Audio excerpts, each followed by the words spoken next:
How you doing, YouTube? Matt Massa Beer Reviews back with that label, one of my favorite labels, one of my favorite bottle shapes. A little bit of REVE. Again, I still don't know how to pronounce that. I should look it up. And Long Road Coffee Company, because this is a coffee-based beer. This is their Down the Rabbit Hole series. It's their Barrel Aged Volume 60. It's an Imperial Stout aged on Heaven Hill barrels, then on Long Road Barrel Aged Coffee. This, if you watch my channel, you know who this came from. This is my boy Carson, a.k.a.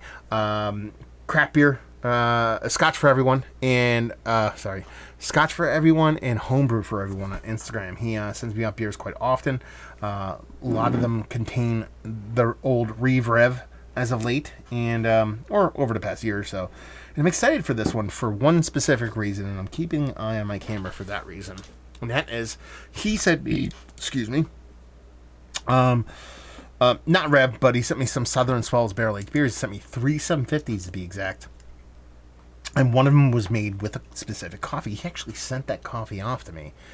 And what I did was, I drank that coffee for the whole week leading up to doing that beer, not this one, but I also did kind of the same thing with this beer, and that beer was fantastic. The way the coffee showed in that beer, I don't know if it was because I drank that coffee leading up to it. It was awesome. But I lost that video. My camera fucked up. Hence the reason why I'm watching this one. He did the same thing with this one, and I drank that coffee almost all week. This is my boy's birth week. I had my baby boy a couple days ago on St. Patrick's Day. I have a St. Patrick's Day boy. How about that? And so a couple days there, I didn't drink the coffee because I was in the hospital. But 3 days leading up to it, the 2 days after him coming home leading up to this, I have. So we're going to dive into it. So like I said, Barrel Aged Imperial Stout, Heaven Hill Barrel. We are coming in an ABV of... They don't tell us. I'm okay with that. It's a big Barrel Aged Imperial Stout. It's going to be a big beer. Somewhere between 10 and 15 is my assumption. A little hiss on there. Love these kind of extended Mickey Grenade barrel beers here. Looks pretty nice. It's not like ultra motor oil, but it's pretty damn close. Give it a hefty pour. Plop that on there. I love this. I should go like that so you guys know what I'm drinking. But man, I love that weird vortexy thing going on there. So what do we got? That's a stout. I don't know if you guys know, but that's stout. I mean, that head is darker than what I like my coffee to look like, at least colored. Yeah. And it's dark. Like I said, it almost got to that super, 10W30 kind of motor oil level stuff. Just stopped short of that. So it definitely looks the part of a stout. Nose. The coffee is fantastic in here. Again, this is 2 for 2. I never thought about this before. Oh man, there's so much fruit in this beer. There's so much dark, it's cherry, but it's cherry leaning into a raspberry kind of fruitiness. It has to be, well, no, I was going to be it has to be the coffee, but a lot of big Russian Imperial Stout-based coffees lean super heavy fruit, so it could be a combination of the two. But I don't know if this is a thing. I mean, maybe I'm dumb. Maybe it's a thing and I don't know about it, but I really think there's something about drinking the coffee of the coffee beer that you're going to be drinking that just dials your senses into those flavors, because I'm just having this bursting amount of coffee. And again, it could be those two particular beers. I had the one from Southern Swells and this one, but I mean, I've been smelling this coffee every morning. I've been drinking this coffee. In full disclosure, I'm not drinking 100% of this coffee. I actually I like the specific dark roast coffee. I like quite a bit, so I'm doing maybe 1/5 this coffee and 4/5 my other one. Kind of stretch it out for the week. It wasn't a week's worth of coffee. It wouldn't have got me through the week, let's put it that way. And but it definitely made an impact on the coffee I was drinking. And it's there, man. It's there. And the cool thing about it was, this one is a much more impactful coffee. At least the one I was drinking throughout the week was a much more impactful coffee than the previous one that I drank. And the other one showed up quite big and quite aggressive. But it had this softness to it. This one's a little bit more richer, darker roast. It's a barrel-aged coffee. And it's showing up in the beer here. This is a pretty hefty, aggressive beer. And it's a pretty hefty, aggressive coffee. I mean, it's not showing and it's not pulling any punches. It's big, it's bold, it's got some acidity to it, it's got this fruitiness to it, it's got this greenness to it, there's a little bit of the green pepper to it. But it's big, it's bold. I didn't even talk about the beer. That's how big the coffee is here. The beer is definitely back there, and I don't mean that as a negative. Usually I'd be like, I want the beer to be more beer, but I think this is such a big presence of coffee and spirit, and we'll get to that in a second, that somebody has to come in third here. It's not by a large margin, but the beer itself is hidden behind the coffee roast. There's a roasted malt, there's a nice big boldness to the beer, but with the coffee being as bold as it is, it stood no chance.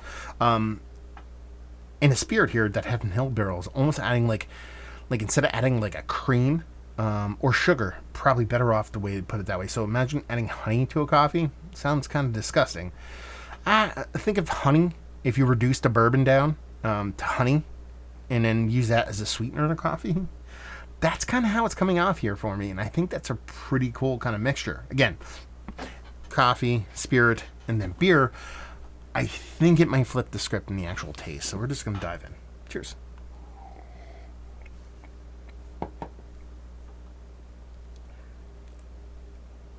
It's really good, man. I mean, it's aggressive on its adjuncts. I'm not going to sit here and say this is like, oh man, the beer jumped up front and it's all the beer and a little bit of adjuncts. I'm not going to say that. I'm not going to be that guy. But it works. It works really well. This is hair on fire stuff. Man, there's no ABV in this with how aggressive the spirit is, how aggressive the coffee is, and that beer is holding up. It's holding its own. Again, not up there. It's not number one on the leaderboard, but it's holding its own. This has got to be pushing 14-15%, I would imagine, if not more. I want to say 16.3. That's what I want to say off the cuff. I don't think these guys make that big of beers, so I think that's kind of just me with the aggressiveness pushing me towards 16.3. If you held a gun in my head and said, what is it? I'd probably say 14.3, but I really want to say 16.3. Really nice mouthfeel. Dense, rich, drinkable. It actually comes off, I know we're talking placebo effect here, it comes off like coffee mouthfeel. Like a big, rich, dense coffee, but in beer form. There's a ton of chocolate involved here, both from the coffee to the beer. And then I think you're getting a nice kind of barrel-charred chocolate off that Heaven Hill barrel. The Heaven Hill barrel gives this nice spirit component, this red cherry bourbon, which props up that red cherry raspberry mixture you get from the actual beer itself. It's not as big as the nose would lead you to believe, but it's definitely there. And after you drink it and everything kind of evaporates off your palate, you get a big, huge fruit component on it.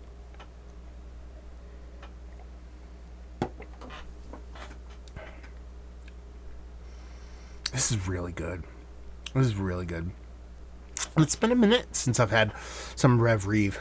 I'm just going to call them REVE now. And I really enjoy their barrel program. It's probably one of the I want to say it's my favorite barrel program in the world. They're a couple of years old. That's almost impossible to do that. But as far as newbies go, they're up there. I mean, like, the way they work these barrels, the way they make these stouts, it's you know, you think of Florida, you think of pastry, you think of candy, you think of Peeps and marshmallows and all those kind of things. And if you're going to equate it to my favorite analogy, which is partly sunny versus partly cloudy, if you, it depends on what side you fall here, but I would view that huge Florida pastry thing as cloudy. Like, I can get down with it, but more often than not, I'm not a fan. Partly sunny is this, where it gives me these big bold flavors. Maybe not this beer, because this is just bourbon, coffee, stout, done. But it's giving me a lot of these big bold flavors that can skew a little bit pastry, more specifically in some of the other beers I've had from them, but never gets too kooky, never gets too Willy Wonka or confectionery in one direction or the other. And that's where I like these beers to go. I like them to have this big, roasty, toasty, bittering side, which this beer definitely does. It's big, it's bold, it's sweet. That carries the day, but there's a core of bittering to this beer that is absolutely fantastic. And just adds this really aggressive, but meaningful and appropriately leveled kind of coffee to it. The barrel comes off from that Heaven Hill nice. The spirit comes off nice. And the beer holds its own even though it's just behind those. Fantastic. Fantastic. Absolutely fantastic beer. Is this one of the better barrel-aged beers I've had as of late? Yes. Is this one of the... Is it Mount Rushmore status? We're there. I don't know if it's in or out. I don't know. Is this one of the better coffee beers I've had as of late? Yes. Mount Rushmore status? Not a fucking question. Right up there with that Southern Swells that the video screwed up on me. I mean, how cool and how fun the coffee comes off in this beer is just... This is great, you know? So many times people make coffee beers, and I'm like, I think there's coffee. I get the coffee. There's kind of some... No. You telling me this is a coffee beer. I want fucking coffee. I mean, I don't want coffee and no beer, but I want some aggressive coffee. That's exactly what I'm going to have. I'm getting aggressive coffee, but it's not too heavy-handed to where I forget the beer. When you throw that added mixture of that barrel in there, it's absolutely fantastic beer. It's one of the better, like I said, new school barrel-aged programs in the country. I mean, if you guys have the option to pick up some of their beers, whether in Florida, where are these guys in Florida? Let's give them a little bit of pub. Atlantic Beach, Florida. I have no idea where that is. Yeah. Check them out, man. The labels are cool. Their beers are cool. These little grenade bottles. I dig them. I dig them quite a bit. And thank you very much, Carson, for sending this off. Super fun beer. So, yeah, it is absolutely one of the better coffee beers I've had, barrel-aged or otherwise. As of late, value and availability, I have no idea. Carson, let us know what's what. Or anybody else out there in the REVE universe. And leave you with, if you like what you like this. If you like coffee beers, you like barrel-aged beers, you like stouts, and you like all three of those combined, you will like this. So there you go. Review in the books. Hopefully you guys enjoyed it. Down there if you want to talk about it. Massive Beers if you want to check me out in the social media stuff. Beer Massive. If you want to check me out in the whole podcasting thing. And hopefully you guys enjoyed your review. Hopefully you're enjoying a little bit of REVE right now. See you next time. Cheers.